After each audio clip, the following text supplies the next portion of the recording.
सीहोर के भेरुंदा में आग का मंजर देखकर हर कोई हैरान था। बूट हाउस की दुकान में लगी आग ने आसपास की 2 दुकानों को भी चपेट में ले लिया और देखते ही देखते आग ने रौद्र रूप ले लिया और धू धू कर 3 दुकानें जल गई। जहां नगर परिषद की लचर व्यवस्था भी सामने आई है। समय पर अगर दमकल वाहन पहुंच जाता तो आग इतनी विकराल रूप नहीं लेती। मौके पर मौजूद आक्रोश लोगों ने नगर परिषद की व्यवस्था पर कई सवाल खड़े किए। स्वर्गीय सत्तार खान जी की दुकान में थोड़ी सी आग लगी थी, इसके बाद में वो आग हमारे यहाँ गई। वो थोड़ी सी आग विकराल रूप इसलिए लिया क्योंकि फायर ब्रिगेड इतनी लेट आई भैया, इतनी लेट आई और आते से ही जैसे इनने पाइप चलाया वैसे ही उसका पाइप का जो वो रहता ना पाइप वो फट गया है ना। जैसे तैसे उनने वो करा तो इसके बाद में उनका वो इंजन में तेल ख़त्म हो गया।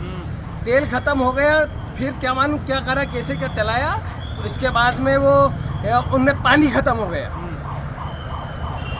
कुल मिला के उसके कारण, कुल मिला के यहाँ की खराब व्यवस्था के कारण और यहाँ का सोया हुआ नगर पालिका अध्यक्ष के कारण ये हुआ है।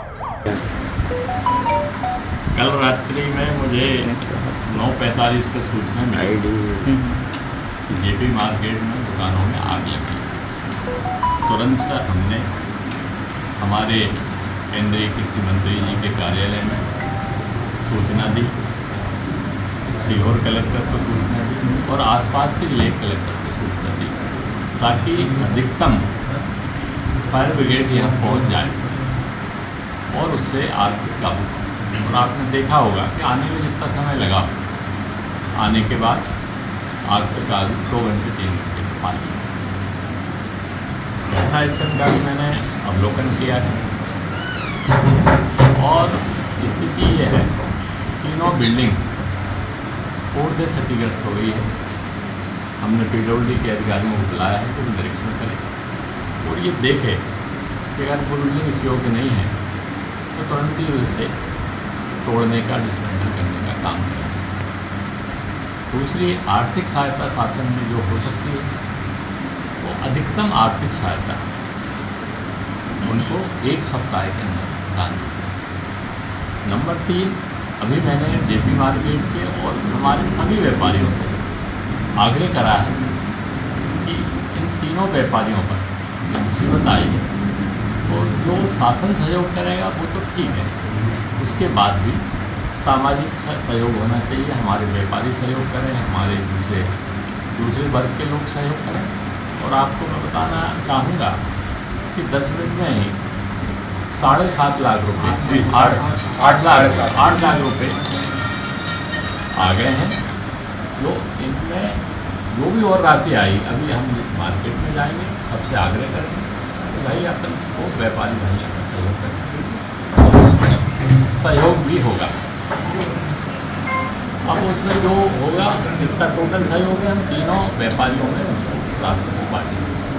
उसमें कर्मचारी संघ भी सहयोग कर रहे हैं, व्यापारी बंधु भी कर रहे हैं, हमारे और एसोसिएशन जो हैं, गिट्टी वालों से बात हुई, रजिस्ट्रेशन वालों से बात हुई, वो सब सहयोग करेंगे। तो हम चाहेंगे कि उनकी अच्छे से बुक करें। एक तो जो रात की जो दुखद घटना है बहुत पीड़ादायक है। हमारी जो पीड़ित परिवार है उनके साथ संवेदनाएं हैं। RBC 6.4 के अंतर्गत जो भी मैक्सिमम सहायता है हम उनको अभी आज ही प्रकरण बना रहे हैं और कल हम सैंक्शन कर देंगे और तत्काल उनको सहायता उपलब्ध कराई जाएगी। माननीय विधायक जी अभी आए थे, उनको बैठक की, व्यापारी संघ ने बैठक की है। उनको जो है जन सहयोग से भी आर्थिक सहायता दी जा रही है। अभी 8 लाख रुपए की सहायता इकट्ठी हो गई है और 1-2 दिन में और अच्छी सहायता हो जाएगी। कुछ लोगों ने कुछ मटेरियल जैसे रेत है, गिट्टी है और सीमेंट वगैरह है, ये देने का वादा किया है क्योंकि जो 3 बिल्डिंग थी वो तीनों ध्वस्त हो जाएंगी, वो जर्जर हो चुकी हैं वो लोग वो। और माननीय विधायक जी ने अभी कहा है कि माननीय केंद्रीय मंत्री जी से बात करके वो मुख्यमंत्री सहायता कोष से भी इसमें मदद कराने की बात की है। तो जो भी वहाँ से सहायता होगी मैक्सिमम सहायता की कोशिश की जाएगी। कल कलेक्टर साहब को हम इसमें रिपोर्ट भेज देंगे।